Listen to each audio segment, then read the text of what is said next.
ఓం నమో భగవతే రుద్రాయ.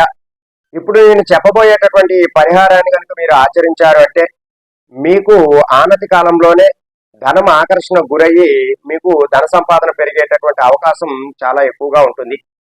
అయితే ఈ పరిహారాన్ని మీరు శుక్రవారం నాడు ఆచరించాలి. ఈ పరిహారం చేసుకోవటానికి ముందుగా మనకి ఒక చిన్నటి మట్టి కుండ ఒకటి తీసుకోవాలి. ఈ మట్టి కుండనే ఎందుకు మనం ఉపయోగించాలి అంటే మనకి భూమికి గురుత్వాకర్షణ శక్తి ఎక్కువగా ఉంటుంది.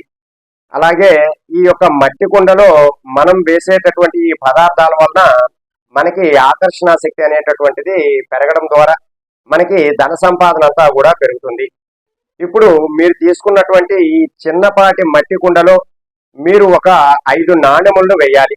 ఈ 5 నాణెములు కూడా మీకు ఎలా ఉండాలి అంటే అది 1 రూపీ కాయిన్ కానీ, 2 రూపీ కాయిన్ కానీ, లేదా 5 రూపీ కాయిన్ కానీ, లేదా 10 రూపీ కాయిన్ కానీ, లేదా విదేశీ కాయిన్ అయినా సరే ఇందులో 5 కాయిన్లు, 5 డిఫరెంట్ కాయిన్స్ లేదా 5 సేమ్ కాయిన్స్ అయినా కూడా మీరు ఆ కుండలో వేయాలి. ఇలా వేసిన తరువాత 5 రకాల ధాన్యాలను వేయాలి. మనకి నవగ్రహాలలో 9 ధాన్యాలు తెలియజేస్తూ ఉంటాయి. అయితే ఆ ధాన్యాలలో సూర్యుడు గోధుమల్ని, చంద్రుడు ధాన్యాన్ని, అలాగే కుజుడు కందులని, బుధుడు పెసలుని, గురుడు శనగలని, అలాగే శుక్రుడు బొబ్బర్లని, శనీశ్వరుడు నల్ల నువ్వులను, అలాగే రాహు మినుములను, కేతువు ఉలవల్ని కూడా తెలియజేస్తారు. ఈ 9 గ్రహాలలో ఉన్నటువంటి ధాన్యాలలో ఏవైనా 5 ధాన్యాలని మీరు సెలెక్ట్ చేసుకుని ఆ 5 ధాన్యాలు కూడా కొంచెం కొంచెంగా ఆ కుండలో వేసి నింపాలి. అయితే ఎందుకు 5 ధాన్యాలనే వాడాలి అంటే మనకి లలితా సహస్రనామంలో చెప్పారు, పంచమీ పంచభూతేషు పంచ సంఖ్యోపచారిణి. 5 సంఖ్య అనేటటువంటిది అమ్మవారికి చాలా ప్రీతికరమైనటువంటిది. ఈ 5 సంఖ్యతో మనం ఈ 5 నాణెములను 5 రకాల ధాన్యములను కూడా వేసి ఈ యొక్క కుండ పైన ఎర్రటి క్లాత్ తో గనక చుట్టి శుక్రవారం నాడు మీ పూజా మందిరంలో ఒక రోజంతా కూడా ఉంచుకోవాలి.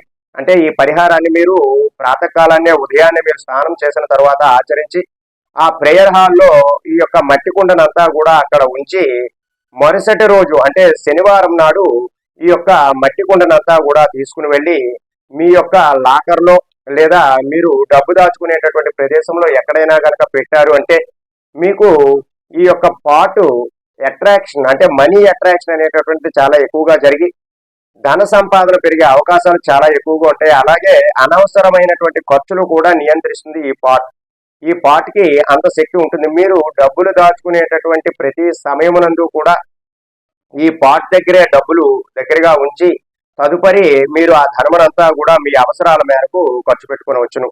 అలాగే ఇప్పుడు మీరు ఈ యొక్క ధనం అంతా కూడా మీరు బయట నుంచి ఏదో ఒక రూపంలో ఒక నెల శాలరీ రూపంలో లేదా రోజువారీ రూపంలో ఏదో ఒక రూపంలో ధనం తెచ్చుకున్నట్లయితే ఈ ధనమంతా కూడా ఆ పాట్ దగ్గర చిన్న మట్టి కుండ దగ్గర ఉంచి ఆ ధనమనంతా కూడా వాడుకోవాలి. ఇలా మీరు శుక్రవారం ప్రతి నెలలో వచ్చేటటువంటి శుక్లపక్ష శుక్రవారం నాడు ఈ యొక్క పాట్ ని తయారు చేసుకుంటూ ఆ పాట్ లో ఉన్నటువంటి ధాన్యాలను మార్చుకుంటూ ఇలా ప్రతి నెలలో వచ్చేటటువంటి మొదటి శుక్రవారం నాడు ఇలా మీరు కనుక ఆచరించారు అంటే మీకు విశేషమైనటువంటి ధన సంపాదన పెరిగే అవకాశం చాలా ఎక్కువగా ఉంటుంది. అలాగే ఇప్పుడు మీరు ఈ యొక్క వాడినటువంటి ధాన్యాలన్నింటినీ కూడా మీరు ఏదైనా చెట్టు దగ్గర వేసేయవచ్చు. అలాగే ఈ యొక్క మిగిలినటువంటి 5 నాణెములను కూడా మీ యొక్క బీరువాలో భద్రంగా దాచుకున్నట్లయితే మీకు ధన సంపాదన పెరిగేటటువంటి అవకాశాలు చాలా ఎక్కువగా ఉంటాయి. ఎవరైతే ఆర్థిక బాధలతో ఇబ్బంది పడుతూ ఉంటారో వారంతా కూడా ఈ పరిహారాన్ని ఆచరించి మీకు విశేషమైనటువంటి ధన సంపాదన పెంచుకునేటటువంటి అవకాశాలను పెంపొందించుకోండి.